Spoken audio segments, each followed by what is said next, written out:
Welcome to This Explainer. Today, we are translating the lived experiences of highly sensitive, deep thinkers into scientifically backed psychological strengths.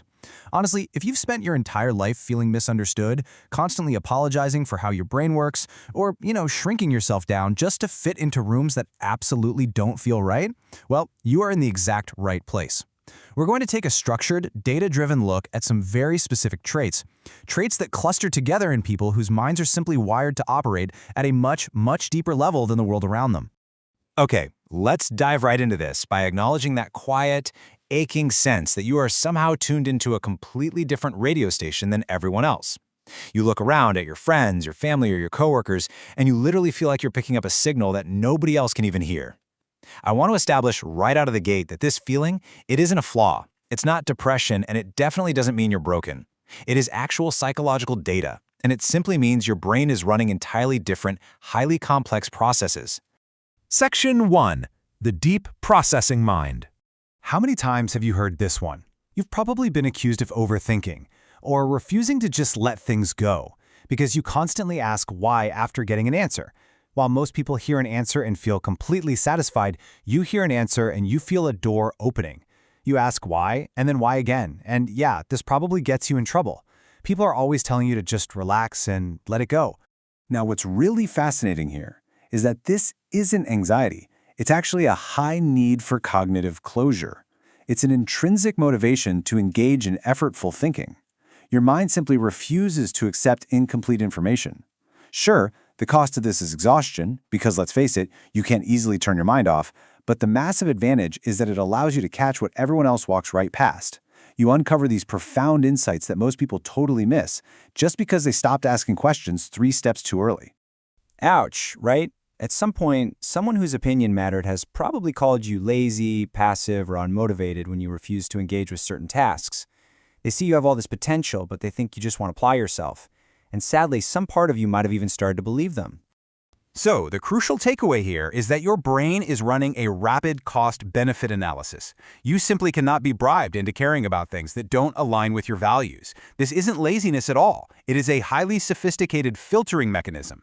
Your internal value system is so strong that external rewards, like money, status, or pressure, they just don't register if the task itself lacks meaning. You're protecting your energy for what actually matters. The problem isn't you. It's that most systems, like schools and corporate workplaces, are built for people who are motivated by external pressure. Section 2. The Unseen Social Layer. A world built for extroverts has likely taught you that needing to be alone after a party is some kind of deficiency that needs to be fixed. But for you, extended social exposure doesn't just tire you out like a normal long day. It completely hollows you out. You literally feel erased. And this brilliantly illustrates that solitude isn't you withdrawing from the world. It is a necessary recharge after your brain has been doing profound invisible work. Neuroscientists actually call this low-stimulation recovery. Your brain runs such expensive, high-complexity cognitive processes when you are around people that it biologically requires zero input time just to bring its systems back online. You aren't avoiding people, you're just returning to yourself.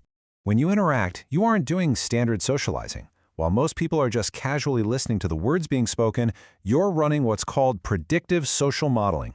You have high affective empathy that is constantly processing nonverbal data way beneath your conscious thought. You're tracking fraction of a second microexpressions, slight shifts in vocal tone, and unspoken tension. You often understand people more accurately than they understand themselves. It's an incredible gift for sure, but yeah, it can also feel incredibly lonely. When chaos erupts, people might judge you for going quiet and not visibly falling apart with the rest of the room.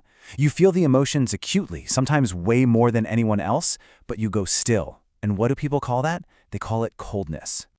But what they call coldness is actually a remarkable survival strength called distress tolerance.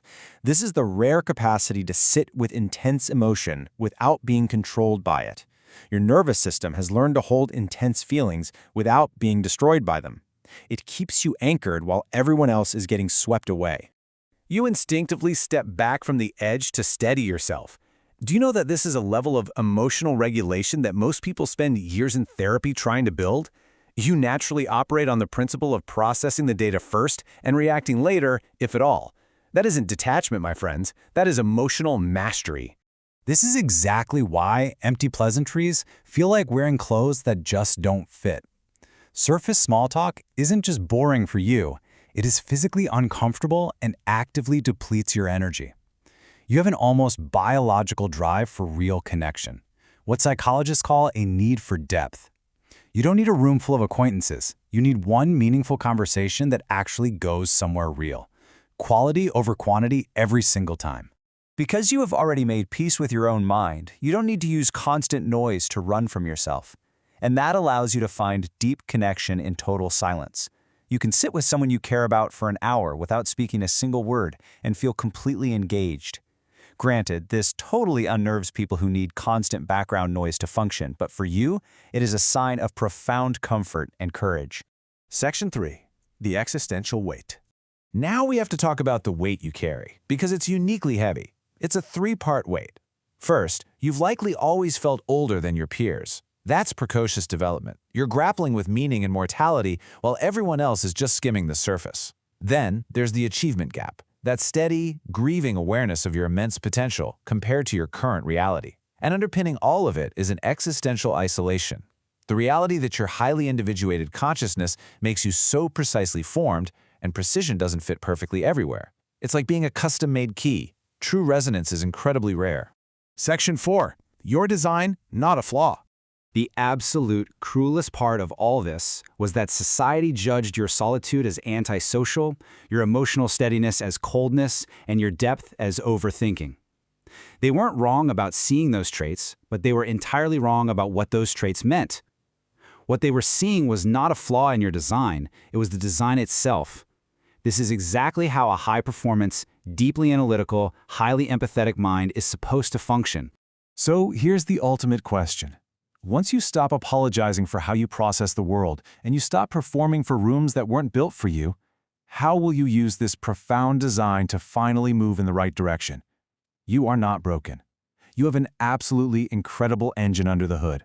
Now that you know how it actually works, where are you going to drive it? Thank you so much for joining me on this explainer, and I truly hope this data empowers you to step fully into your authentic strengths.